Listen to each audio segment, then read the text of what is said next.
Posledný deň Medzinárodného novohradského folklórneho festivalu sa tradične začína krojovaným sprievodom Centrom Lučenca. Do prehliadky sa zapojili zahraničné aj domáce súbory.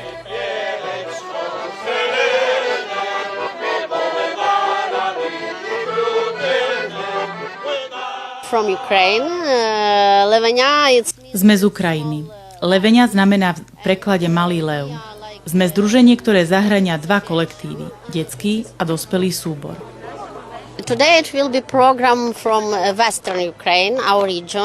Dnes vám predvedieme program zo západu Ukrajiny. Piesne a tance budú z regiónov Zakarpatia, Severnej Bukoviny a Huculska.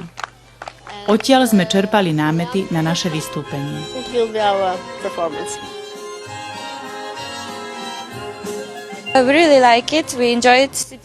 Veľmi sa nám tu páči a užívame si čas strávený na Slovensku. Mesto je veľmi pekné, ľudia sú k nám priateľskí a vychutnávame si atmosféru, ktorá tu panuje.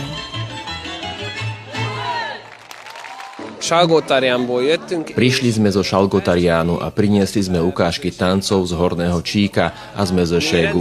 Tohto festivalu sa zúčastňujeme pravidelne. Každý rok bývame buď v Lučenci, alebo vo Fiľakove.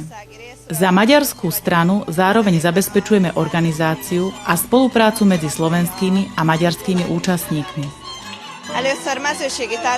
Najskôr zatancujeme tance z Mezőségu zo Sedmohradska, konkrétne z obce Mezőkeszi. Ide o starobilé párové krútivé tance, tie predstavíme ako prvé. Druhou časťou programu budú tance z oblasti Horného Číka. Predstavíme tance z viacerých obcí, predovšetkým z Číksen do Monkošu. Uvidíte viacero tanečných foriem, ceper, čardáše aj rôzne mužské tance.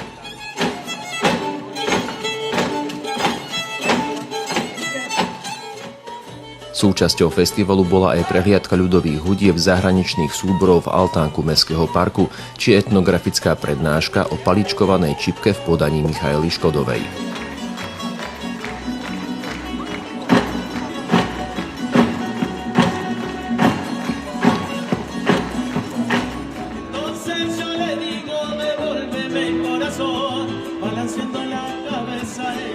Na pódiu Lučeneckého amfiteátra sa po sprievode predstavili najskôr zahraničné súbory.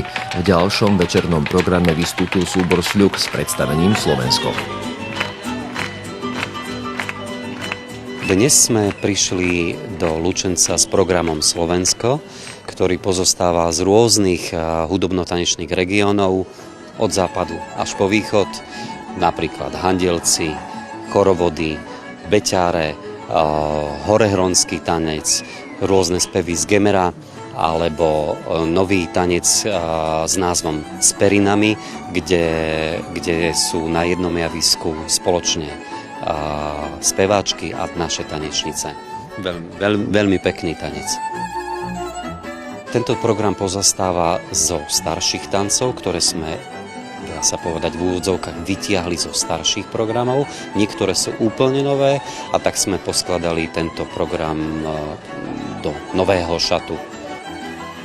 30. ročník Medzinárodného novohradského folklórneho festivalu zakončili rozlúčkovým galaprogramom v obci Banka v Maďarsku.